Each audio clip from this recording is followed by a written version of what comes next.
దేవుని సంగమా, చదవబడినటువంటి వాక్య భాగము 51వ కీర్తన. అందులో ఒక 4 వచనాలు మాత్రమే ఈ దినాన్న ధ్యానించడానికి దేవుడు మనకి ఎంతో చక్కటి అవకాశాన్ని దయచేశారు. ఈ యొక్క భాగము మనందరికీ కూడా చాలా పరిచయమైనటువంటి వాక్య భాగము. దావీదు పాపములో పడిపోయినటువంటి ఒక విచారకరమైనటువంటి సంఘటన ఈ యొక్క కీర్తనలో మనము చూస్తాం. అయితే దేవుడు దావీదును కరుణించి చేయి పట్టుకున్నారు. పడిపోతున్న వారిని చూసి అలాగే నిలబడేటటువంటి దేవుడు కాదు. నీవు దేవుడిని ఆనుకొని దేవుని మీద ఆధారపడేటటువంటి మనస్తత్వం నీకుంటే పడిపోతున్నటువంటి నేను చేయి పట్టుకుని పైకి లాగేటటువంటి దేవుడు. కీర్తనలు 37:24 మాట చూస్తాం. ఏమని ఉంటుందంటే అక్కడ 37:24 యెహోవా అతని చేయి పట్టుకుని ఉన్నాడు కనుక అతడు నేలను పడినను లేవలేక ఉండడం చాలా చక్కటి మాట. కనుక ప్రియమైనటువంటి దేవుని సంగమా, యెహోవా అతని చేయి పట్టుకుని ఉన్నాడు కనుకనే, నీ చేయి దేవుడు పట్టుకొని ఉంటేనే నువ్వు పడిపోయినా సరే లేవకుండా ఉండలేనటువంటి స్థితిలో ఉండు. నువ్వు లేపుతావు నిన్ను. కనుక ప్రియమైనటువంటి దేవుని సంగమా, మానవుని యొక్క మనస్తత్వము కానీ మానవుని యొక్క ఆలోచన విధానము కానీ ఎప్పుడు కూడా పడిపోయేటటువంటి స్వభావము. ఆదాము నుంచి వచ్చినటువంటి ఆ యొక్క పడిపోయారు వాళ్ళిద్దరూ అన్నది అక్కడి నుంచి పడిపోవడం అన్నది ఈనాటికి కూడా యుగాంతం వరకు కూడా కొనసాగుతూనే ఉంటుంది. కనుక నువ్వు పడిపోయినా సరే పడిపోకుండా ఉండాలన్నా సరే దేవుడు నీ చేయి పట్టుకుంటేనే జరుగుతుంది. కనుక నిత్యము మనం ప్రార్థనలో ఉండాలని కూడా దేవుడు మనకి తెలియజేస్తున్నారు. ఈ కీర్తనలో తెలియజేస్తున్నటువంటి విషయం ఏమిటంటే, అవివేకముతో పొరుగు వారి భార్యతో చేసినటువంటి పాపము గురించి మనందరికీ తెలుసు. అనగా ఈ యొక్క చేసినటువంటి పాపము కేవలము అవివేకముతో చేసినటువంటిది. నోటితో మాట్లాడకూడనటువంటి పాపం అది. కనుక ప్రియమైనటువంటి దేవుని సంగమా, కనీసము ఆలోచనల్లో కూడా ఆలోచించకూడనటువంటి పాపం అది. అటువంటి పాపములో దావీదు పడిపోయాడు. ఒక్క పాపము చేస్తే అనేక పాపాలకి నువ్వు మార్గం ఇచ్చినట్టు. ఒక చిన్న చిల్లు ఉంటే ఒక నీటి పొట్టు వచ్చి ఆగిపోతూ ఇక ప్రవాహము వస్తూనే ఉంటది. ఆ చిన్న చిల్లు కూడా ఉండకూడదు. కనుక ప్రియమైనటువంటి దేవుని సంగమా, ఆ ఒక్క పాపము వలన మనసులో కానీ ఎవరిలో కానీ ఒక్క పాపానికి నువ్వు అవకాశం వస్తే 100 పాపాలు చేసేటటువంటి పరిస్థితి దాపురించవచ్చు.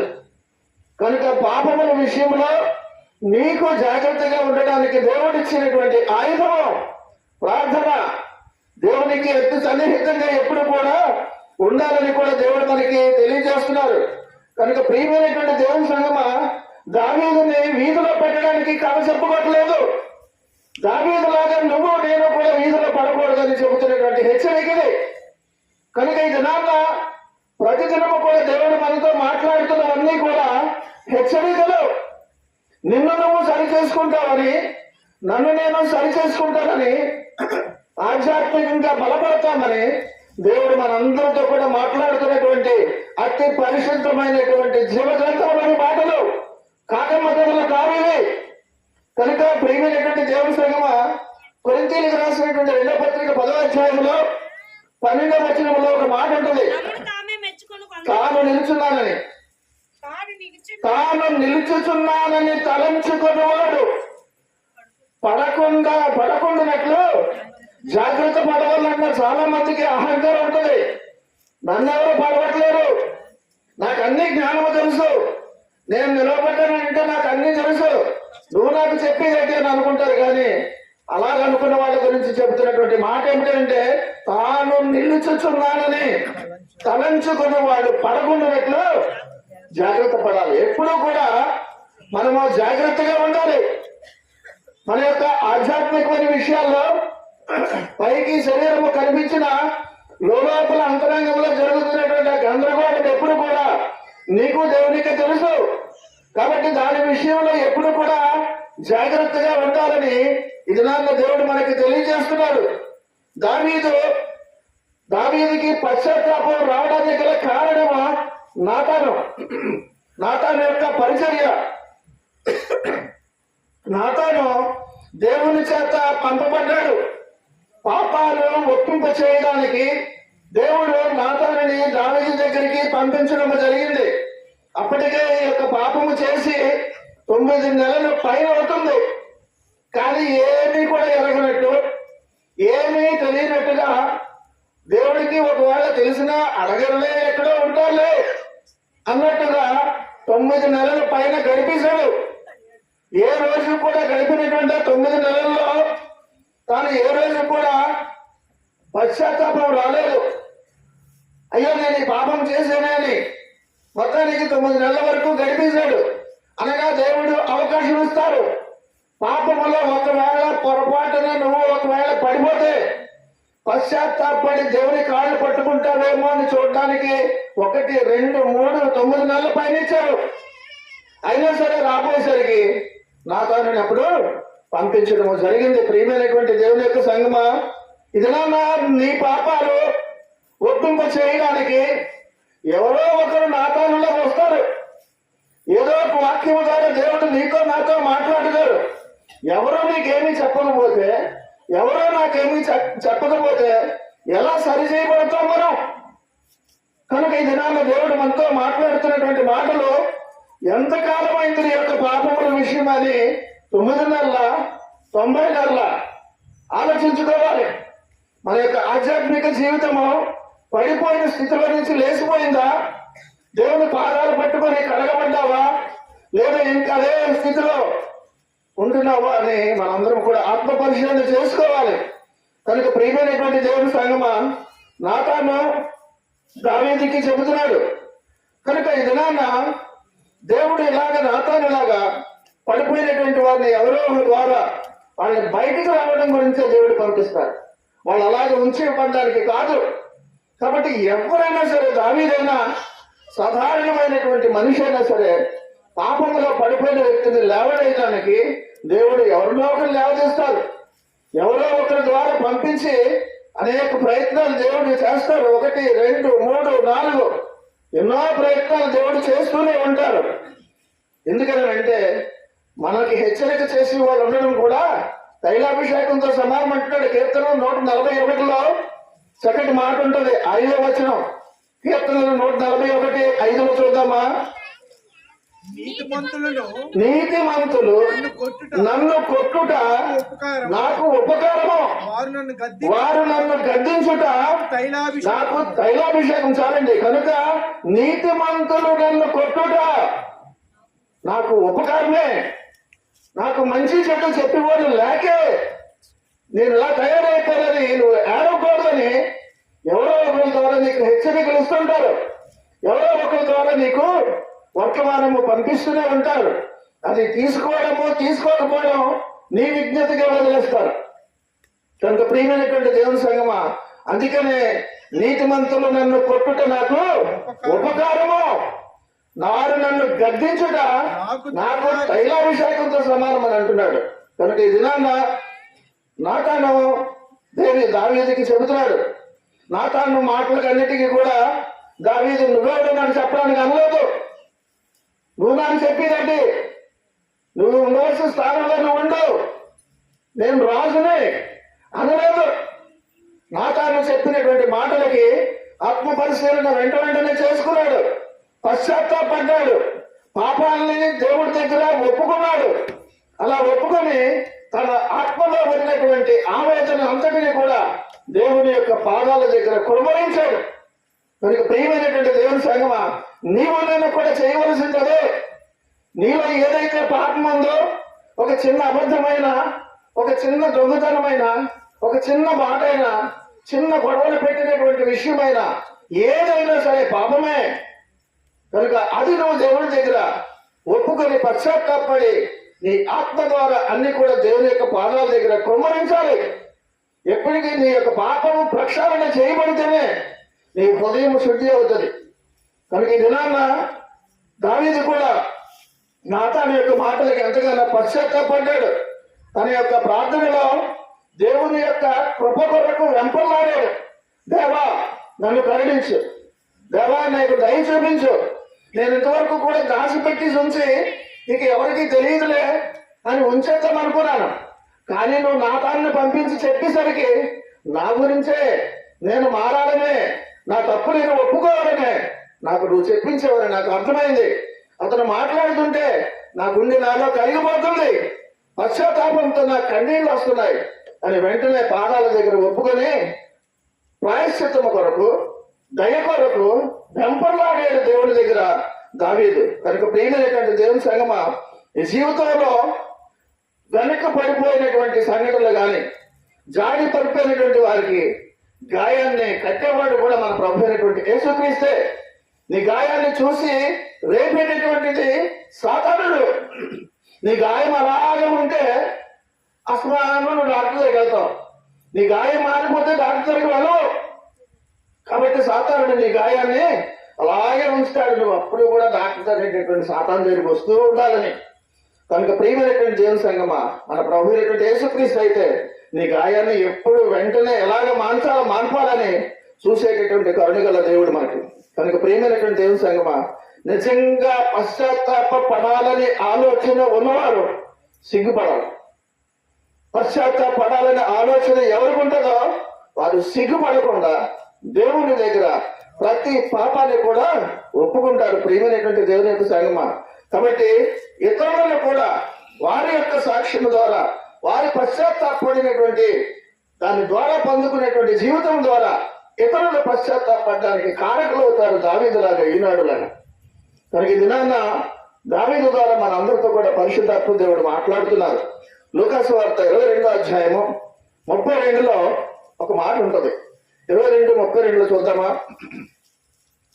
నీ నమ్మిక తప్పిపోకుండానట్లు నేను నీ కొరకు వేడుకుంటుని, నీ మనసు తిరిగిన తరువాత నీ సహోదరులను స్థిరపరచమని చెప్పి. నీ మనసు తిరిగిన తరువాత, నువ్వు మారిన తరువాత, పశ్చాత్తాపడి నీవు జీవితాన్ని పొందుకున్న తర్వాత నీ జీవితం ద్వారా నీ సహోదరులందరూ కూడా స్థిరపరచు.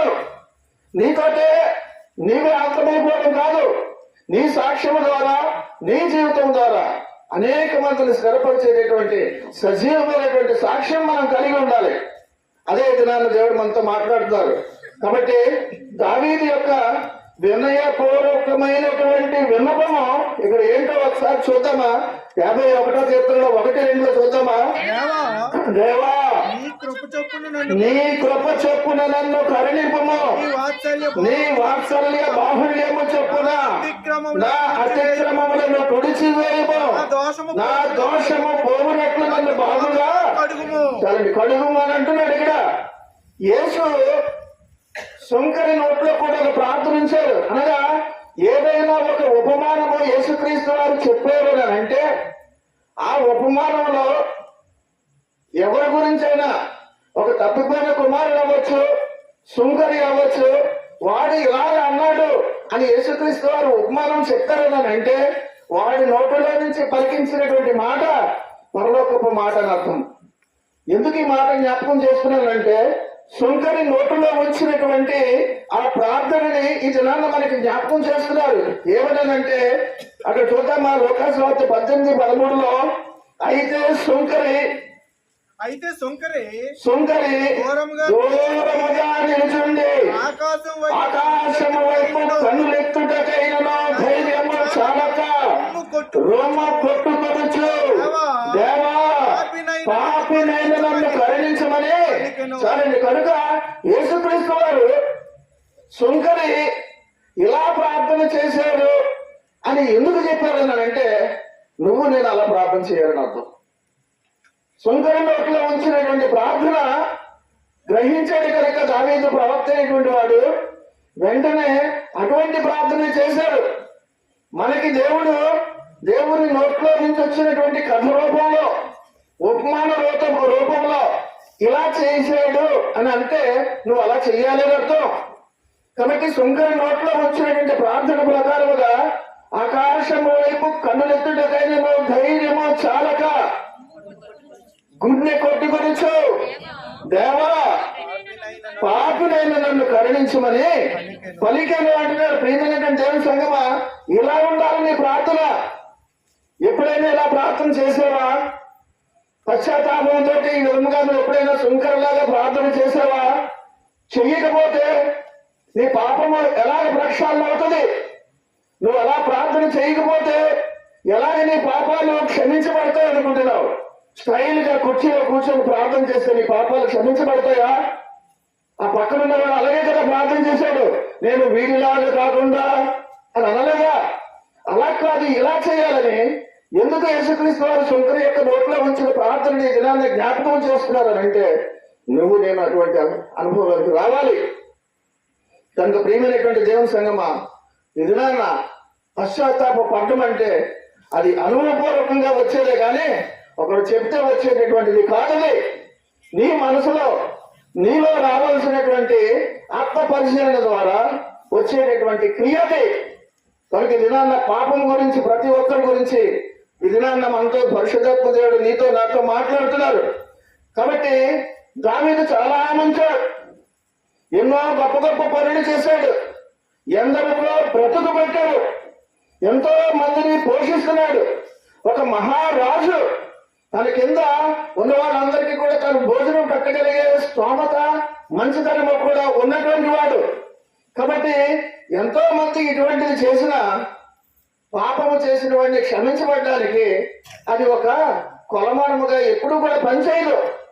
నువ్వు ఎంత మంచోడు అవ్వచ్చు, ఎంత దాన ధర్మాలు కూడా నీకు ఉండొచ్చు, కానీ నువ్వు పాపము చేస్తే అవన్నీ కూడా కంపు కొట్టేస్తాయి. నువ్వు చేసిన మంచి పనులన్నీ కూడా కంపు అయిపోతాయి వెంటనే. కనుక ప్రియమైనటువంటి దేవుని సంగమా, ఇది నాన్న పాపాన్ని బట్టి దేవుని చేత దావీదు ఎంత మంచివాడైనా ఎంతో మందికి బ్రతుకు పెట్టినా బాధించబడ్డాడు. మనశ్శాంతి లేదు, నిద్ర లేదు. కనుక ఈ దినాన్న దేవుడు చెప్తున్న మాట, మంచి మంచి కార్యాలు నీ పాపాన్ని క్షమించవు. నీకు మంచి కార్యాలకి పాప క్షమాపణకి సంబంధమే ఉండదు. కనుక ఈ దినాన్న దేవుడు చెప్తున్న మాట, అందుకనే ఒకే ఒక మాట 51:1 అన్నాడు, దేవా నీ కృప చొప్పున నన్ను కరుణించమన్నాడు. కానీ నేను ఫలానా మందికి భోజనం రోజు పెడుతున్నాను కాబట్టి నన్ను క్షమించమని అనలేదే. కాబట్టి మనం ప్రార్థన చేయవలసింది ఆ మాటలు ఎత్తలేదని అంటే అవి ఎందుకు పనికిరావని అర్థం. నీ యొక్క పనులు కానీ ఏమీ కూడా పనిచేయని అర్థం.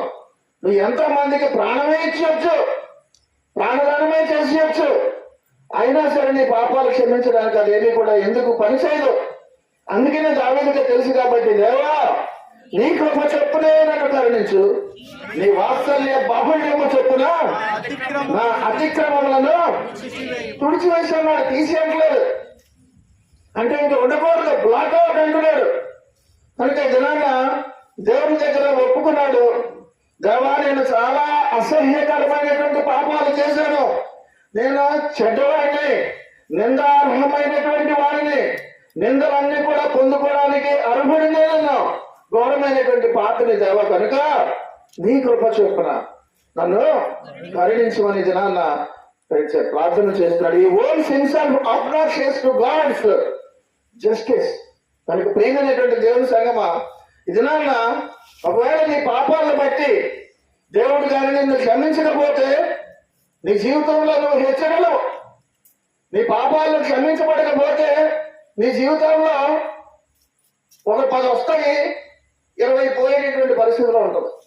వస్తాయి, అన్ని జరుగుతాయి, అన్ని ఉంటాయి. హంసతునిగా తప్పం మీద కూడా పడుకుంటావు, కానీ నిద్ర రాదే. కనుక ప్రియమైనటువంటి దేవుని సంగమా, ఇది నాన్న నీ పాపాలు నిన్ను కుదురుగా ఉండలేవు. అందుకనే వాటిని తీసివేయాలి. నీ పక్కన సరి చేసుకోవడం కాదు, నీ హృదయాన్ని సరి చేసుకుంటే చక్కగా నిద్ర పడుతుందని కూడా గమనించాలి. ఇది నా దేవుడు మనతో అంటున్నాడు, అయినా నీవు హెచ్చరించబడుతున్నావు, నువ్వు లేకపోతే హెచ్చరికను తీసుకోకపోతే నీ జీవితంలో హెచ్చరికలు అంటున్నాడు. కనుక అదంతా కూడా మనం గమనించాలి. కనుక ప్రియమైనటువంటి దేవుని సంగమా, ఇది నా అంటున్నాడు, దేవా నా పుట్టుపోరాటాలు బట్టి నన్ను క్షమించడు. ఆ విధంగా అయితే నేను ఎప్పుడో క్షమించబడాలి. యూదా గోత్రం నుంచి వచ్చినటువంటి వాడిని, దాన్ని బట్టి కాదు కదా, నీ కృపను బట్టి నన్ను కరుణించు అంటున్నాడు. నా యొక్క పుట్టు పూర్వోత్తరాలు బట్టి కాదు దేవా. కాబట్టి నీ యొక్క పుట్టు పూర్వోత్తరాలు బట్టి కానీ, డిగ్రీలు బట్టి కానీ, ఏ హోదాని బట్టి కానీ నీ తప్పులు కప్పివేయబడవు. ప్రియమైనటువంటి దేవుని యొక్క సంగమా, ఇది నాన్న చాలా పబ్లిక్ సర్వీసెస్ చేశాడు, ఎన్నో చేశాడు, ఎంతో గౌరవం కూడా ఉంది దావీదుకి. కానీ అవేవి కూడా తనకి మంచి చేయలేదు, అవేవి కూడా తనకి మనశ్శాంతిని ఇవ్వలేదు. 132వ కీర్తనలో 1లో ఒక చక్కటి మాట ఉంటుంది, చూద్దాం ఒకసారి. యెహోవా దావీదులకు కలిగిన బాధలన్నిటినీ అతని పక్షమున జ్ఞాపకం చేసుకుని అంటున్నాడు. కనుక ఇది నా దేవుడు అంటున్నట్టు మాట, దావీదు ఏమి కోరుకున్నాడనంటే ప్రత్యేకముగా ఆ 1 51:3 భాగంలో నా అతిక్రమములను తుడిచివేయమంటాడు. చాలా ప్రాముఖ్యమైన మాట. బ్లాక్ అవుట్ మై ట్రాన్స్గ్రెషన్స్, నా అతిక్రమములను తుడిచివేసే అని అంటున్నాడు. కనుక నీ పాపాలు అనే అప్పు దేవుని యొక్క జీవగ్రంథంలో, దేవుని యొక్క పుస్తకంలో ఎంతవరకు అప్పు పెరిగిపోతుందో చూసుకోసారి. పెరిగిపోతున్న కొద్దీ అప్పుని తీర్చడం కష్టం. ఇంకా తక్కువలో ఉన్నప్పుడే తీర్చేసుకోగలం, పెరిగిపోయిన తర్వాత ఇంక అయిపోయే అంటే వెళ్ళిపోవడమే నరకానికి. కనుక ప్రియమైనటువంటి దేవుని సంగమా, ఇది నాన్న నీ అప్పుల చిట్టాను ఒకసారి చూసుకో.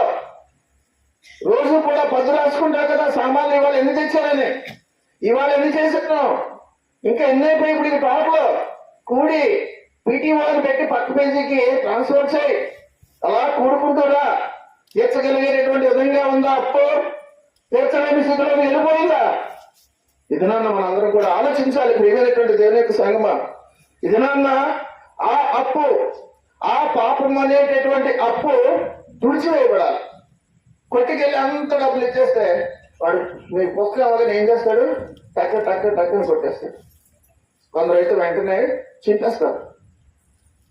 కనుక ప్రియమైనటువంటి దేవుని సంగమా, ఇది నాన్న అలాగా శుద్ధి చేయగలిగేది, నీ పాపం అనే అప్పుల చిట్టాన్ని శుద్ధి చేయగలిగింది యేసు రక్తము మాత్రమే. దేవునికి మహిమ కలుగును కాదు. ఇంటికి చెప్పకూడదమ్మా. కనుక ప్రియమైనటువంటి దేవుని సంగమా, యేసు యొక్క రక్తము మాత్రమే నీ మనస్సాక్షిని శుద్ధి చేస్తుంది. నీ పాపాలు చిట్టానంతటిని కూడా చించివేసి ఇంకేమీ కూడా లేకుండా చక్కటి తెల్లని పుస్తకము లాగా నీ హృదయం కూడా తెల్లగా అవుతుందని ఇది నాన్న దేవుడు మనతో చెప్తున్నారు. దానికి ప్రియమైనటువంటి దేవుని సంగమా, అది జరగాలంటే నీ జీవితంలో నేడే నీవు దేవుని యొక్క పాదాలని పట్టుకొని ఇది నాన్న పరిశుద్ధాత్మ దేవుడు మనకు చెప్తున్నారు. ఆ 2వ వచనంలో చివరిన మొదలు నా దోషములు పోగొట్టట్లు నన్ను బాగుగా కడుగు అంటున్నాడు. పాపము ఏం చేస్తుంది అంటే మనలను మలినము చేసేస్తుంది. పాపము మనల్ని మలినము చేస్తుంది. దేవుని దృష్టిలో మనము అసహ్యకరమైనటువంటి వాడిగా అయిపోతాం. కనుక ప్రియమైనటువంటి దేవుని సంగమా, దినాన దేవుడు అంటున్నారు, పాపమును నీలో ఉంటే ఏమవుతుందని అంటే నువ్వు దేవునితో సహవాసము చేయడానికి, దేవునికి ప్రార్థన చేయడానికి నువ్వు అన్ఫిట్ అయిపోతావు. నీలో పాపం ఉంటే నీ ప్రార్థన అలాగే మనకి కింద పడిపోతుంటది, దేవుని దగ్గరికి వెళ్ళదు. దేవునితో సహవాసం చేయడానికి నువ్వు ఎందుకు పనికిరావు. కాబట్టి దేవునితో పోగొట్టుకునేటువంటి సహవాసము, స్నేహము తిరిగి పొందుకోవాలనంటే పశ్చాత్తాపడి ఆయన పాదాలు పట్టుకోవడం ఒకటే మార్గం అనే దినాన్న పరిశుద్ధాత్మదేవుడు మనతో జ్ఞాపకం చేస్తున్నారు. కనుక ప్రియమైనటువంటి దేవుని యొక్క సంగమా, ఎప్పుడైతే దేవుడు నీ పాపాన్ని నా పాపాన్ని క్షమిస్తారో అప్పుడే నిన్ను శుద్ధి చేస్తారని కూడా ఇది నాన్న దేవుడు చెప్తున్నారు. అయితే దావీదు ఒప్పుకున్నాడా? నేను పాపం చేశానని ఒప్పుకున్నాడా? ఒప్పుకున్న తర్వాత అసలు ఏం జరిగింది? వెంటనే సమూయేలు 2వ గ్రంథము 12వ అధ్యాయము 13వ వచనం, నేను పాపము చేసినని దావీదు నాతానుతో అనగా, నాతాను నీవు చావకుండునట్లు యెహోవా నీ పాపమును. ఎంత గొప్ప మాట అండి. కాబట్టి పాపాలు ఒప్పుకుంటే ఏం జరుగుతుందో ఈ మాటను బట్టి మనకు అర్థమైంది అనుకుంటున్నాను. నాతాను చెప్పినటువంటి మాటకి ఎప్పుడైతే దావీదు ఒప్పుకున్నాడు, నేను పాపము చేశాను, నేను పాపము చేసేదనే అని చెప్పిన వెంటనే నాతాను అంటాడు, నీవు చావకుండినట్లు యెహోవా నీ పాపమును పరిహరించు. యెహోవా పాపమును పరిహరించకపోతే ఏమవుతుంది అన్నమాట? అక్కడ చనిపోవడమే, పాడి కట్టడమే, ఇక వేరే మార్గం లేదు. కనుక అటువంటి పరిస్థితి దుస్థితి రాకుండానే నేడు అన్న రోజు ఇంకా ఉంటుండగానే దినాన్న దేవుడు మనతో చెప్తున్నట్టు మాట, వాష్ మీ అవుట్, దావా నన్ను శుద్ధి చేయండి అని నువ్వు ప్రార్థించమని దినాన్ని చెప్తున్నాడు. ఏమని ప్రార్థించాలంటే, నన్ను కడుగుదావా, దావీదు చేసినటువంటి ప్రార్థన, నన్ను శుద్ధి చేయు, నన్ను కడుగుదావా, నా అతిక్రమలను తుడిచివేయదావా అని దేవునికి మనం ప్రార్థించాలి. అప్పుడే నీకు క్లీన్ హార్ట్ ఉంటుంది, దేవునితో ఒక చక్కటి సత్సంగం ఏర్పడుతుంది, స్నేహితులు మాట్లాడుకున్నట్టుగా దేవునితో నువ్వు మాట్లాడుకోవచ్చు. అంతటి గొప్ప భాగ్యం నీకు రావాలనంటే దేవుని దగ్గర మన పాపాలని ఒప్పుకోవాలని తెలియజేస్తున్నాడు. ఆ 3 నుంచి ఆ 4 మాటలు ఒకసారి చూద్దామా? నా అతిక్రమములు నాకు తెలిసే ఉన్నవి, నా పాపం ఎల్లప్పుడూ నా ఎదుటనే ఉన్నది, నీకు కేవలం నీకే విరోధముగా నేను పాపము చేసి ఉన్నాను, నీ దృష్టి ఎదుట నేను చెడుతనము చేసి ఉన్నాను. కావున ఆజ్ఞ ఇచ్చినప్పుడు నీవు నీతిమంతుడుగా అగుపడదువు, తీర్పు తీర్చినప్పుడు నిర్మలుడుగా అగుపడదు అంటున్నాడు. కనుక ప్రియమైనటువంటి దేవుని సంగమా, ఇది నాన్న దావీదు తన యొక్క పాపాలను ఒప్పుకోవడానికి ఏ మాత్రము కూడా సంకోచించలేదు, ప్రెస్టేజ్కి పోలేదు, ఈగోనికి పోలేదు. మనమే వెళ్ళిపోతాం, కుర్చీ పక్కకు రాకుండా వెంటనే ఈగో టచ్ అయిపోతుంది. కానీ నీ పాపముల విషయంలో దావీదు అంతటి వాడు ఎవరో రాజు, పాపాలు ఒప్పుకోవడానికి ఏమాత్రం కూడా సంకోచించలేదు. అది కావాలి ముందు మనిషికి. క్రైస్తవుడికి కావలసింది, ఉండవలసింది ఆ తగ్గింపు. కనుక ప్రియమైనటువంటి దేవుని సంగమా, 3వ వచనంలో అందుకనే తన నా అతిక్రమములు నాకు అంటే దేవుని దగ్గర ఒప్పుకోని, దేవా నాకెవరో నాతాన్ని చెప్పారని కాదు, నా అతిక్రమాలు ఏంటో నాకే తెలుసు. ఇది నా పాపం ఎప్పుడు కూడా నా కళ్ళెదురుగా ఉంది. పాపం చేసిన వాడు నిజంగా కూడా పాప భీతిగానే ఉంటే కళ్ళు మూస్తే వాడి పాపమే కనిపిస్తుంది, కళ్ళు తెరిస్తే వాడి పాపం వాడికి కనిపిస్తుంది. అది కనిపించకుండా ఇంకెప్పుడు కూడా ఉండాలని అంటే దేవుడి దగ్గర ప్రార్థన చేసి ఒప్పుకున్నప్పుడే ఆ సీన్ నీలోంచి డిసప్పేర్ అవుతుంది, అంతవరకు కనిపిస్తూనే ఉంటుంది అది. కనుక ప్రియమైనటువంటి దేవుని యొక్క సంగమా, ఇది తన గుండెల్లో ఉన్నటువంటి పాప భారాన్ని తొలగించుకోవడానికి దావీదుకు తోచినటువంటి తగిన మార్గము, దేవా నా పాపం ఎప్పుడు కూడా నా కళ్ళ దగ్గరనే ఉన్నది, నేను ఒప్పుకుంటున్నాను అంటున్నాడు. నా దోషమును చూడండి 32:4 ఏమంటుంది, నా దోషము కప్పుకొనక నీ ఎదుట నా పాపము ఒప్పుకుంటుని, యెహోవా సన్నిధిని నా అతిక్రమములు ఒప్పుకుందని అనుకుంటుని, నీవు పాప దోషమును పరిహరించి ఉన్నావని అంటున్నాడు. కనుక ఈ దినాన్ని దేవుడు మనకు చెప్పిన వాడు నాథాన్ అన్నాడు, దగ్గరకు వచ్చి అన్ని మాట్లాడిన తర్వాత ఆ గొర్రెపిల్ల కథ ఎంత చెప్పిందో, ఆ మనుషుడు నువ్వే అని అంటే అనలేదు, ఎస్ ఐయామ్ అన్నాడు. నేనే ఒప్పుకుంటున్నాను నాథాన్, మీరు చెప్పినటువంటి ప్రవక్త గారు. ఆ మనుష్యుడు నువ్వే అనగానే ఎస్ నేనే అని వెంటనే ఒప్పుకున్నాడు.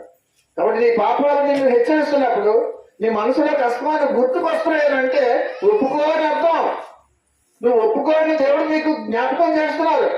ఈ జ్ఞాపక శక్తి ఒకవేళ ఆఖరి బెడ్ మీద పడుకున్న జ్ఞాపక శక్తి కానీ పోతే పాపాలు ఒప్పుకుంటే అవకాశం రాదు ఇంకా. కాబట్టి నీకు ఇంకా తెలివి ఉన్నప్పుడే, అన్ని నీ కళ్ళ ముందు రోజు కనిపిస్తున్నప్పుడే నీ పాపాలను నువ్వు ఒప్పుకొని ఇది దావీదు ద్వారా మనకి తెలియజేస్తున్నారు. ప్రియమైనటువంటి దేవుని యొక్క సంగమా, ఇది తన పాపాన్ని బట్టి దావీదు ఎంతో తీవ్రంగా నలిగిపోతున్నాడు. కాబట్టి నా ఎదుట శత్రువు వచ్చి నన్ను భయపిస్తున్నట్టుగా నా పాపాలన్నీ కూడా వస్తున్నాను, నా కళ్ళ ముందు కదలాడి నన్ను భయపిస్తున్నాయి దేవా అని దేవుని దగ్గర వాపోతున్నాడు. నేను ఒక్కరోజు కూడా సంతోషముగా పడుకునేది లేదు, నా పాపమే నిజంగా దినదినము కూడా జ్ఞాపకంకు వస్తున్నాయి నాకు.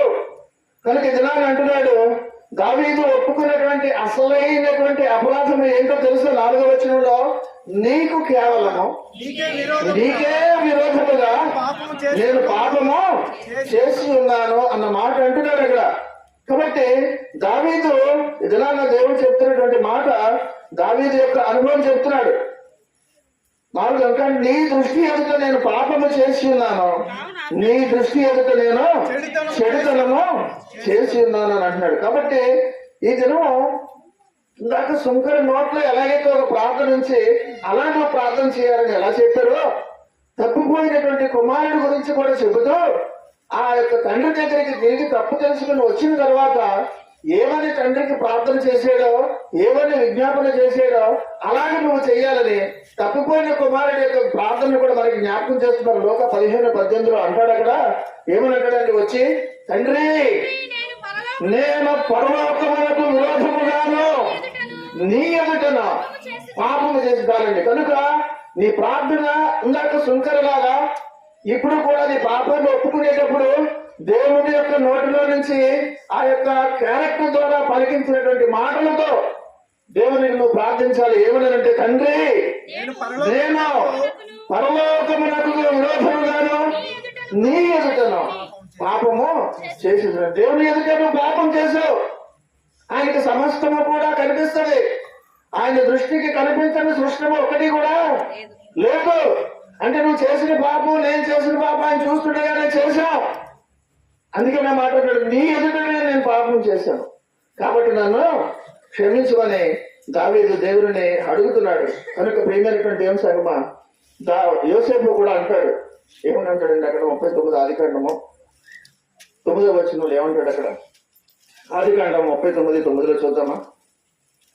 నీవు అతని భార్య అయినందున నిన్ను తప్ప మరి దేనిని నాకు అప్పగింపి ఉండలేదు కాబట్టి నేను ఎట్లు ఇంత ఘోరమైన దుష్కార్యము చేసి దేవునికి విరోధముగా పాపము కట్టుకుంటుందని తన యజమాని భార్యతో అని అది ఆ క్యారెక్టర్లోకి దాంట్లోకి తిరిగి రావాల్సినటువంటి పరిస్థితి.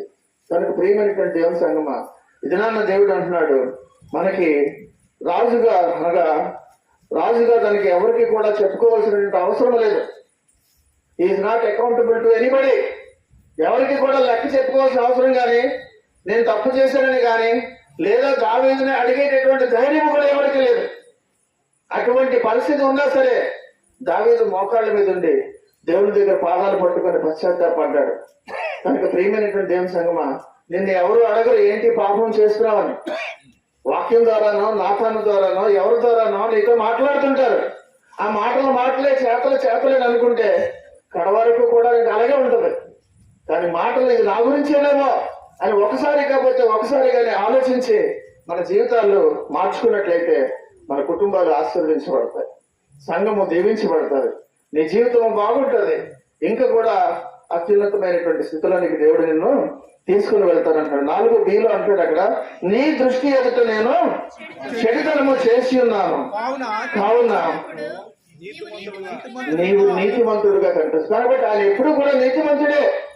కాబట్టి దేవుని దగ్గర మనము ఏ విధముగా అయితే 1 నుంచి 4 వరకు ఉన్నటువంటి భాగంలో ఒక్కొక్కటి దేవుని దగ్గర ఎలాగైతే అడిగి పశ్చాత్తాపం పొంది పూర్తిగా కూడా హృదయం తేలికయ్యి ఒక నూతనమైనటువంటి సృష్టిగా ఎలాగైతే దావీదు మారాడో ఈ దినము పాపములో ఒకవేళ ఎవరైనా ఇంకా ఉంటే వాళ్ళు కూడా అలా మారాలని దేవుడు ఆశిస్తున్నారు. అందుకనే దినాన్ని ఈ వాక్యం ద్వారా మనందరితో కూడా దేవుడు మాట్లాడుతున్నారు. కనుక ప్రియమైనటువంటి దేవుని సంగమా ప్రతి ఒక్క చెడుని దేవునికి అవిధేయమైనటువంటిది ప్రతిది కూడా విడిచిపెడదాం, ఆశీర్వదించబడదాం. తద్వారా నీవు కూడా జీవితంలో ఉన్నతమైనటువంటి స్థితి కూడా పొందుకోవాలని దేవుడి దినాన్ని ఆశిస్తున్నారు. అటు భాగ్యము మనందరికీ కూడా కలగజేసి ఆశీర్వదించి బలపరచును గాక. ఆమేన్.